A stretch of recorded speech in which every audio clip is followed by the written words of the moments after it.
Assalamu alaykum, özü güzel, sözü güzel, kalbi güzel dostlarım. Bugün sizlerge bütün dünyaga rahmet bolup ivetilgen Gül Peygamberimizning ahirki kunlarini, yani bu dünya bilen hoşlaşkanlığını sözlep beraman. Şundaq, alemlerge nur bolup ivetilgen Peygamberimizmi xuddi bizga o'xshash inson edi. Bu dunyoga kelishi bo'lgandek ketishi bor edi. O'tganki bölümümüzde Peygamberimizning Ka'bani tavob qilib bo'lgandan keyin bütün musulmonlarga oxirgi so'zni qilganligini anglatgan edim. Peygamberimiz Muhammed alayhissalom vidolish nutqini so'zlagandan keyin Makkadan Madinaga qarab yo'lga chiqdi. Madinaga yetib berib, uzun o'tmay og'rib qoldi. Qizimiz o'rlab, besh qattiq og'rigan edi. Namozga nihoyat ta'sir chiqavatadi. Kesili künden kunga ig'irlashyapti. Hatto namozga chiqolmagan edi bolalar. Hazrati Abu Bakrni o'z o'rnida kishilarga imom bo'lib namoz o'qib berishga buyurdi. Shuning bilan Payg'ambarimiz vafot bo'lganga qadar Hazrati Abu Bakri imom bo'lib namoz o'qidi. Suyimlik Payg'ambarimiz Muhammad alayhissalom vafotining oxirgi kunlarida ansarlarga ve barliq musulmonlarga vasiyat qildi. Hamda nevrilari Hasan va Husayinni chaqirtib, ularni suyib qo'ydi hamda yaxshi nasihat qildi. Ondan ahllarini, ya'ni oilasini chaqirib, ularga nasihat qildi va namozni qo'ldan bermanglar deb bu gapni bir qancha qitim takrorladi. Günlerden düşenbe gün idi. Musulmonlar bomdod namazida sep turib namazga turganda ushtumtut Peygamberimiz Hazreti Aishaning hujur eshiginin perdesini içip ularga qarab kulimsirdi. Masjidning kishilar bilan to'lib toshqanligini ko'rib, intayin xursand bo'ldi. Yillardan beri zo'r tirishchanlik ko'rsatish natijasida namozga ko'ngil bo'ladigan, Peygamberi bar ve yo'q chog'dimi davomliq ibodatini davomlashtirgan bir ummatning borliqqa kelganligini ko'rib, qalbi xushalliqqa to'ldi. Chiroyi birdilla nurlanib ketdi. Buni ko'rgan musulmonlar Allohning elchisi Muhammad alayhissalom bilan birga namoz o'qiydigan bo'ldik deb xushal bo'lib turganda, Payg'ambarimiz ularga namoz o'qiyverishga ishorat qilib, hujrasining pardasini yipivatdi. Hamda shu kuni olamlarga rahmat bo'lib ivatilgan nur Payg'ambarimiz Muhammad alayhissalom Hazrati Aisha onamizning uyida La ilaha illalloh deb zikr qilgach, bu dunyo bilan mangu xo'shlashdi. Bu qayg'uli kun Hijriyaning 11-yili Rabiul Avval oyining 13-kuni dushanba kuni edi. Yani miladi 632-yili 6-ayning 8-kuniga to'g'ri keladi. Bu chaqda Payg'ambarimiz 63 yoshga kirgan edi bolalar.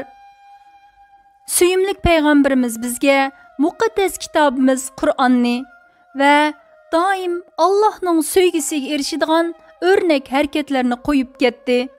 Uningga ergashgan musulmonlar har doim yuksaldi. Ilmda, bilimda ve her taraftan ilgirledi.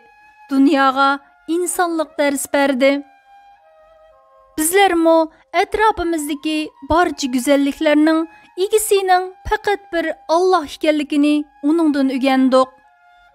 Quyoshning yer zaminga sehiy nurlarini chechib, hamma yerni yo'rtgan kuchning Alloh ekanligini uningdan o'rgandik.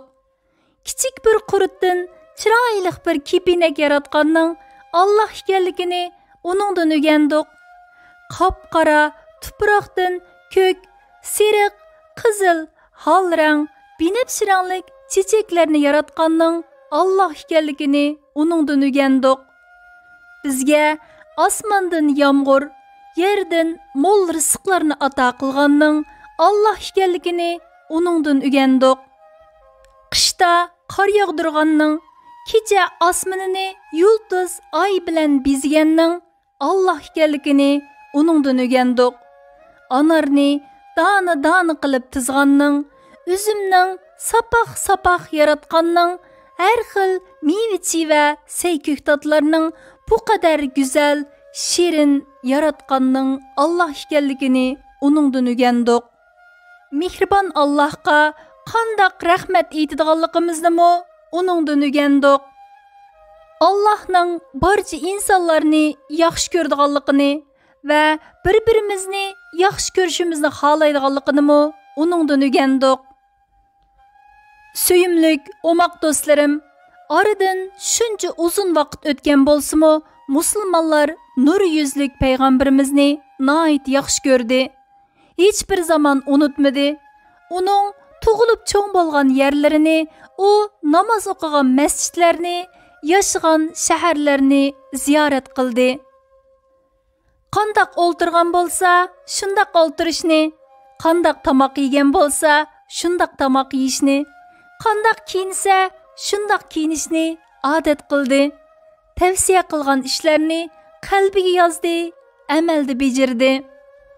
Har duoning beshida uni aslidi, hayotini o'rgandi. Uning sunnatlarini, ya'ni qilgan ishlari va aytgan so'zlarini avloddan avlodga yetkazdi. Uning uchun ko'p duo qildi. Bolalariga uning itini qo'ydi, uni bek yaxshi ko'rdi. Kelgusining quyoshi, aqlliq qaltis do'stlarim. Shundaq qilib, birga yo'lga chiqqan payg'ambarimizning hayot qissasining oxiriga keldik. Intayin go'zal bir safar edi.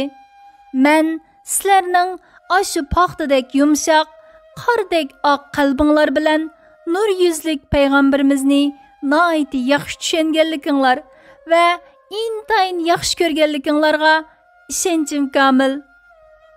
Suyimlik payg'ambarimizga ko'p duo qilishni, uni o'rnak qilishni, uni boshqalarga anglitishni unutmaymiz.